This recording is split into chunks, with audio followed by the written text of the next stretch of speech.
Today we're gonna make the Oh She Glows Tex Mex Casserole. Oh She Glows is a cookbook of vegetarian recipes. And we're gonna make the Tex Mex Casserole, which is called the crowd pleasing Tex Mex Casserole in the book because when you make it, everyone enjoys it. It's a hit in my house, so I hope you like it. We're gonna start by measuring out our Tex Mex spice blend. So there is 1 tablespoon of chili powder. We're gonna measure 1.5 teaspoons of cumin, 1/2 teaspoon of paprika, 1/2 teaspoon of cayenne, and 1¼ teaspoons of sea salt. And then we'll mix them together to make our spice blend, and we'll set them aside. Before starting to prep any of the other ingredients, I'm gonna prepare my rice, because as you'll notice in the recipe, the recipe calls for cooked rice. So you can't use uncooked rice in that recipe, so you need to have your recipe cooked before you start. I'm gonna use a rice cooker. This is one of my favorite tools in the kitchen. You can turn your rice on and walk away and it'll shut itself off. It costs like $15 to $20 when I bought it. I don't know how much they're selling for now, but if you have a rice cooker, you can use it. If you don't, you can follow the instructions on the bag. It'll tell you how to prepare your rice. I'm gonna use a combination of wild rice and of brown rice.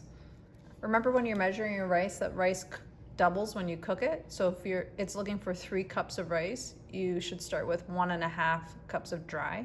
I'm gonna do 2 cups of dry, and then I'll end up with about 4 cups of rice, and I can use the leftover rice for something else. All right, I'm gonna show you how to prep a red pepper. So you're gonna cut off the top, cut off the bottom, and then I cut into the pepper just through one side.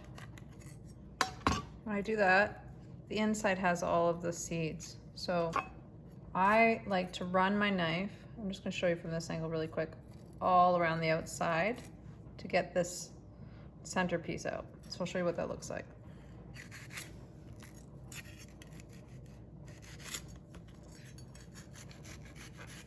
Now this angle is getting close to my fingers, so I want to be careful.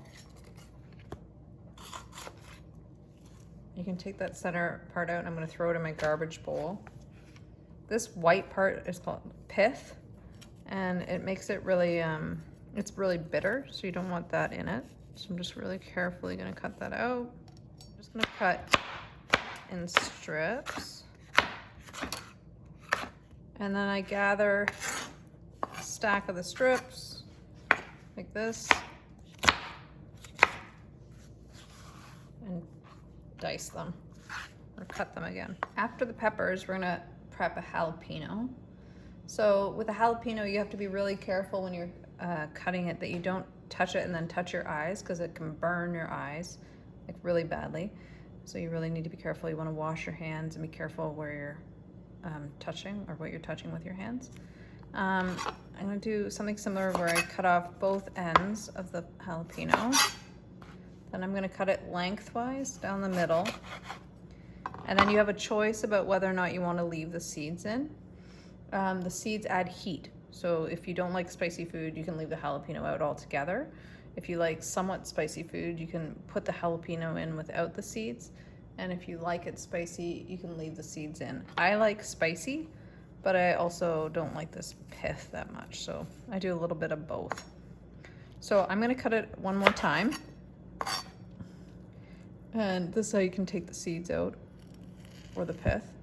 Now I'm gonna cut on a 45-degree angle, so I'm not cutting parallel to the cutting board. I'm cutting down on an angle, and that'll take that pith out. And remember to wash your hands lots. So now I'm gonna cut these really fine so I don't get a big bite of jalapeno in my casserole.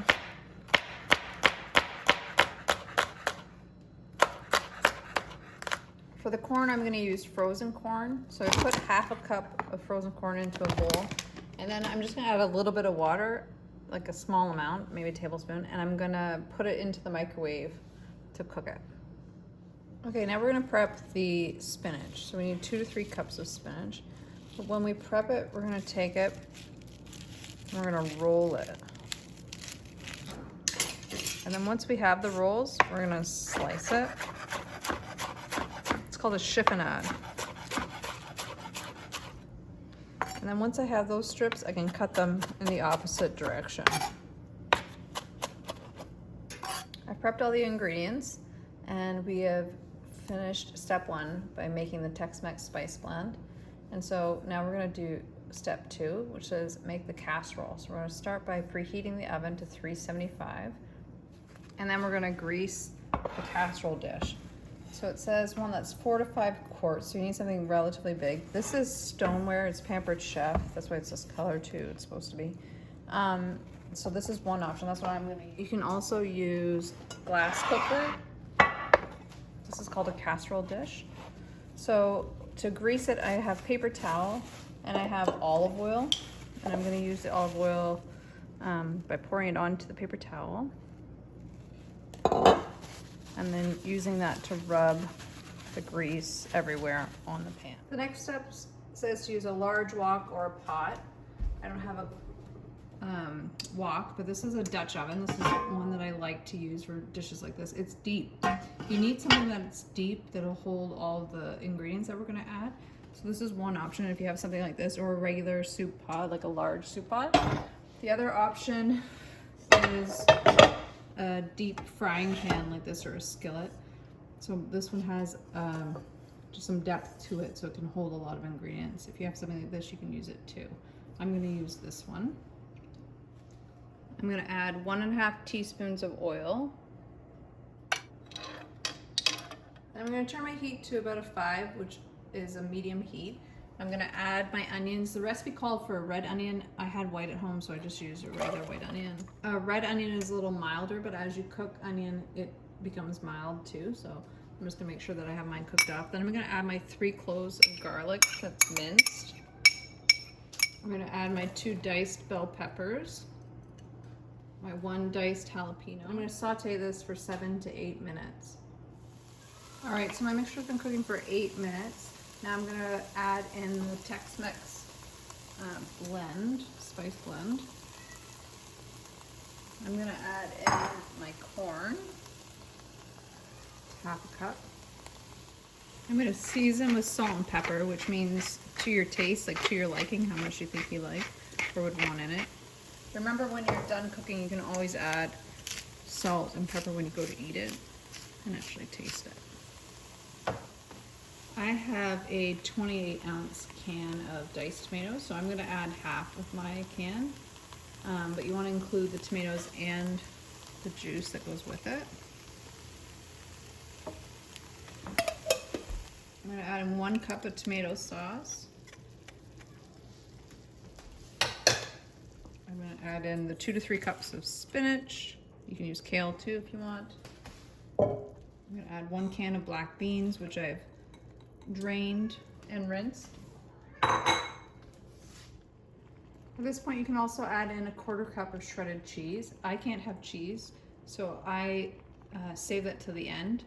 And I put non-dairy cheese on half and the other cheese on the other half.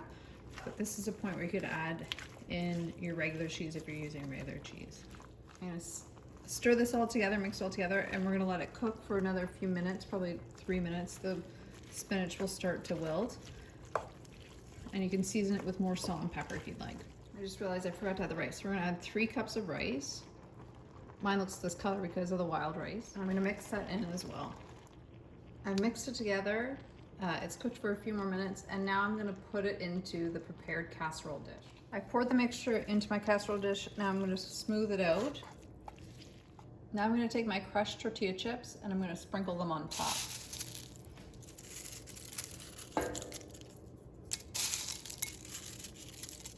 And then we're gonna add the sprinkled cheese. So this is regular cheddar.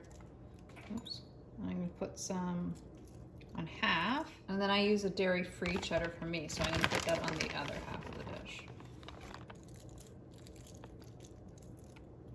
The next step is to cover the dish with tin foil and bake it for 15 minutes. The 15 minutes has passed, so now we're gonna take the tin foil off. You're gonna put it back into the oven for 5 to 10 more minutes until it's bubbly and golden around the edges. This is the final product. You can scoop it into a bowl. You can eat it with a fork. You can also use your Tostito chips like scoops and eat it almost like a dip. I hope you enjoy it.